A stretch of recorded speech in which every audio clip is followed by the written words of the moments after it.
Oh, it was more than a dream come true. The Hangar was a dream come true. So for me to be part of the sequel, to have this opportunity is just beyond my wildest dreams. Absolutely.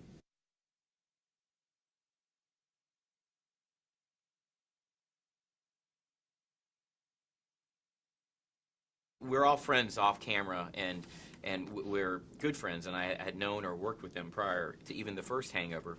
So, and the great part, we got to even be better friends, in the second movie. And what I loved about, for me personally, being able to work with my favorite actors, who are also my friends, and my favorite director, who's also a friend.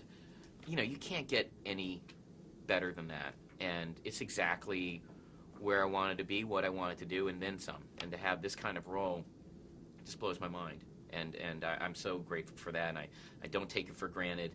And I know that it's just, it's the Wolfpack, man, and to be able to roll with them is just, come on, it's insane.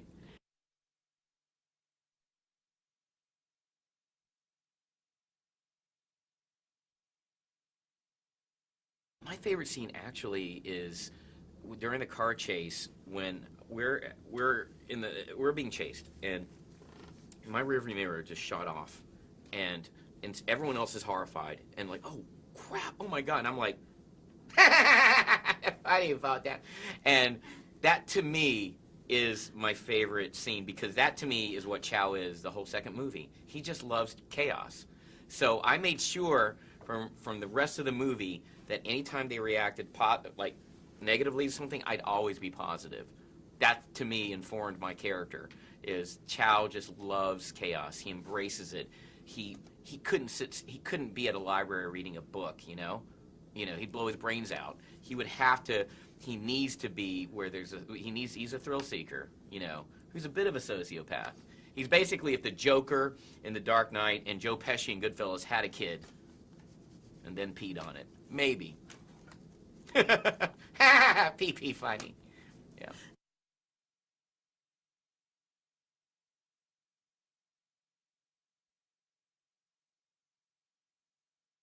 That voice is such a.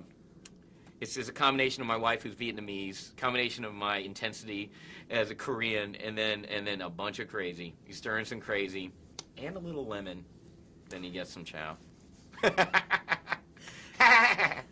It's just really easy to go into.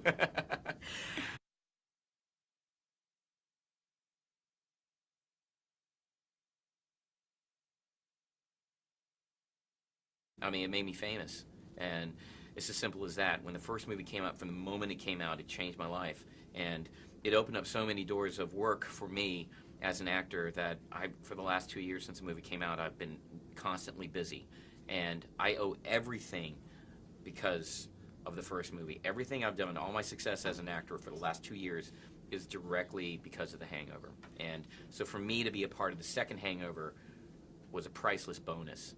I would do anything for Todd Phillips, and because he made me, and I'm just so grateful for that. And when your biggest fan is the director, you just can't get better than that.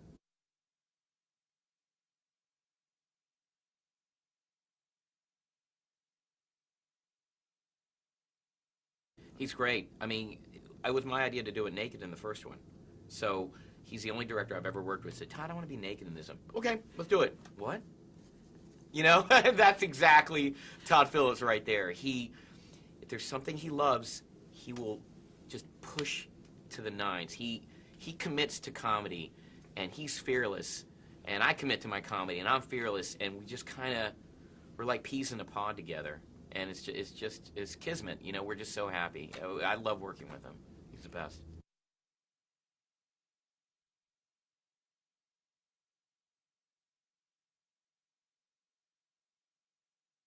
I'm so glad we shot in Bangkok because Todd's philosophy is always making the settings realistic. You make the characters realistic initially, you make the settings realistic initially, then when you go on the crazy roller coaster ride, that's the essence of Todd Phillips. So when you're going up a roller coaster, you're going up that coaster, and you're looking at the trees, you're looking at the building. Oh, I've seen that. Oh, my, I've been there. Oh, that's a nice place to have the. What the? And that's exactly the tone of Todd's movies. So, and to shoot everything in Bangkok and to see, you get the feel of it. You see elephants, you see the citizens, you see the smog. You can actually see it, and that's Todd's genius.